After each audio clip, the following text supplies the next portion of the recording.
Ndagushimiye wowe ufunguye iyi video, urakoze kuyifungura.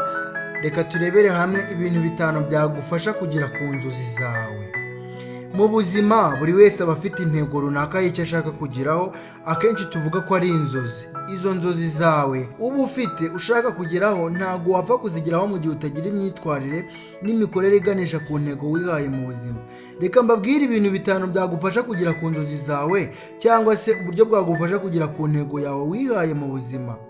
Icya mbere, burya inzozi ntabwo ari za zindi urota usinziriye, ahubwo inzozi ni zimwe zituma urara ijoro ryose udasinziriye. Niba ufite inzozi ushaka kugeraho, menya ko bisaba imbaraga nyinshi ngo uzazigireho.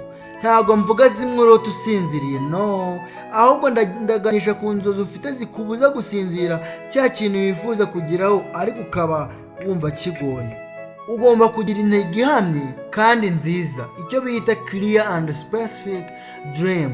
Niba wifuza kuzagera ku ntego runaka cyangwa inzozi runaka, iyo ntego ufite ishobora kuba ari intego ntoya cyangwa se ari inzozi ari ikintu kirambye. Kigomba kuba ari ikintu gihamye kandi cyiza. Inzozi ufite cyangwa intego ufite, mbisubiremo, igomba kuba ari intego ihamye kandi nziza. Niba wifuza kugera ku kintu kibi, ibyo ari byo byose ntabwo izo nzozi ari nziza kuri wowe ndetse no ku bandi. Genzura ko intego ufite ari nziza, itabangamiye abantu bagukikije, kandi ikaba ari intego ihamye. Iyo mvuze intego ihamye, mba mvuze intego ushobora kugeraho. Ubu ngubu uvuze ngo mfite inzozi zo kuzatura ku kwezi kandi uzi neza ko nta muntu wigeze uhatura pe, izo nzozi ntabwo zaba zishoboka. Gerageza kugira inzozi zishoboka kandi nziza.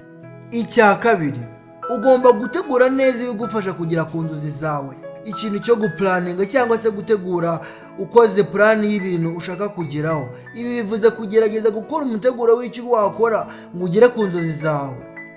Jya ugendera ku byo wateguye kandi ubyiteho buri munsi. Nubona uri gukora ikintu kitari muri plan zawe, ukireke. Plan yawe kandi igomba kuba iri smart. Smart bivuze specific, measurable, achievable, realistic and time bound. Ibi bisobanuye iki? Ibi bisobanuye ko igomba kuba ihamye. Iyi specific ni ukuvuga ko ikwiye kuba iganisha ku kintu runaka.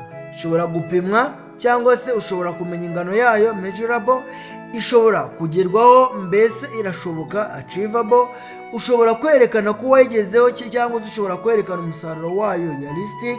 Ndetse igomba kuba ifite igihe runaka ikorwamo cyangwa izakorwamo, aricyo bita time bound. Reka nguhe urugero. Ntukavuga ngo mfite intego yo kubaka umubiri. Kubaka umubiri ntiwamenya icyo ushatse kuvuga, ntiwamenya igihe uzabigereraho cyangwa se uzabigeraho gute cyangwa se uzabikora ryari. Ahubwo aho kuvuga ngo mfite intego yo kubaka umubiri, vuga uti mfite intego yo gukora siporo buri munsi cyangwa se buri mugoroba iminota 30. Ahangaha urumva ko bisobanutse. Icya gatatu, ugomba kugira ikinyabupfura niba wifuza kugera ku nzozi zawe. Discipline cyangwa se ikinyabupfura gishobora kugufasha kugera ku nzozi zawe. Aha iyo mvuze discipline, hakubiyemo ibintu byinshi, harimo kugira umuco wo kutajerajera ngo uyu munsi ube wihaye intego yo kugera ku kintu runaka maze ejo ube watandukiriye ngo ujye mu bindi. Niba wifuza kugera ku nzozi zawe, kora ibishoboka byose, ujye witoza guhora utekereza ku ntego zawe, ntukajerajere ngo ujye mu bindi. Ese ubona abantu mugendana bashaka gushyigikira inzozi zawe? Witindana nabo niba badashaka gushyigikira inzozi zawe, ahubwo gerageza uwo mwanya bashyigikira inzozi zawe. Niba ubona ibintu uri gukora ubu bitarimo kuganisha ku nzozi zawe, gerageza ushake ibintu wakora byatuma ugera ku nzozi zawe. Reka mbabwire icya kane, jya wisunga abandi. Niba ufite inzozi zo kugera ahantu runaka cyangwa ku kintu runaka, ni ngombwa kwisunga abandi bantu kugira ngo ubakureho ubufasha bwazatuma ugera ku nzozi zawe cyangwa ku ntego wihaye. Abantu mufite intego zimwe bagufasha, cyangwa se n'abandi ariko ubona ko bagusunikira ku ntego zawe nabo bagufasha. Jya ukunda kubaba hafi, ushaka abantu bagufasha kugera ku ntego zawe kuko ntabwo wabigeraho wenyine. Icya gatanu, jya ukomeza kwiga. Niba ufite inzozi runaka, gerageza ujye ukomeza kwihugura mu kintu ushaka kugeraho. Niba ufite intego yo kuba umucuruzi ukomeye, jya ugerageza ugire amasomo agendanye n'ubucuruzi wihuguramo kandi usome ibitabo by'ubucuruzi bitandukanye.